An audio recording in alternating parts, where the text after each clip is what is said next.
வணக்கம் மக்களே, welcome to my YouTube channel. So இன்றைக்கி சத்யா அவருடைய பிறந்தநாள். அன்சிதா வந்து விஷ் பண்ணியிருக்காங்க. ஹாப்பி பர்த்டே ப்ரோ அப்படின்னு சொல்லி ஒரு போஸ்ட் போட்டு இன்ஸ்டாவில் போட்டிருக்காங்க. அது மட்டும் இல்லாமல் இன்னொரு போஸ்ட் ரெண்டு பேரும் விளாண்டது மாதிரி ஒரு கேமில் விளாண்டது மாதிரி ஒரு போஸ்ட் போட்டிருக்காங்க. ஸோ ரெண்டு பேருக்குள்ள பாண்டிங் வந்து வீட்டுக்கு உள்ளே இருந்ததை விட வெளியே வந்து செம பாண்டிங். ஏன்னா வெளியே வந்ததுக்கப்புறம் நியூ இயர் பார்ட்டிலாம் பயங்கரமாக செலிப்ரேட் பண்ணி சத்யா, அவங்க ஒய்ஃபு ஜெஃப்ரி, ஆனந்தி எல்லாருமே செலிப்ரேட் பண்ணியிருப்பாங்க, பார்த்துருப்பீங்க. அதுக்கப்புறம் அன்சிதா வந்து திருப்பி ரீஎன்ட்ரி வீட்டுக்குள்ளே வரும்போது விசாலும் அன்சிதாவும் பேசிக்கிட்டு இருக்கும்போது கையெடுத்துக்க மட்டும் நல்லா இருங்கடா அப்படிங்கிற மாதிரி ஒரு ஆக்ஷன் கொடுத்துருப்பார் சத்யா.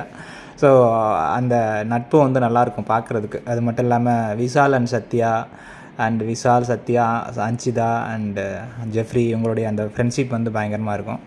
ஸோ பார்க்கலாம். வேறு ஏதாவது விஷால் இன்னும் அப்டேட் பண்ணல, எதுவும் மேபி ஃபோனில் எதுவும் விஷ் பண்ணியிருக்கலாம், வாய்ப்புகள் இருக்குது. ஸோ வேறு ஏதாவது அப்டேட் இருந்தால் நான் வந்து உங்களுக்கு வந்து அப்டேட் பண்ணுறேன். see you be an update. Thank you.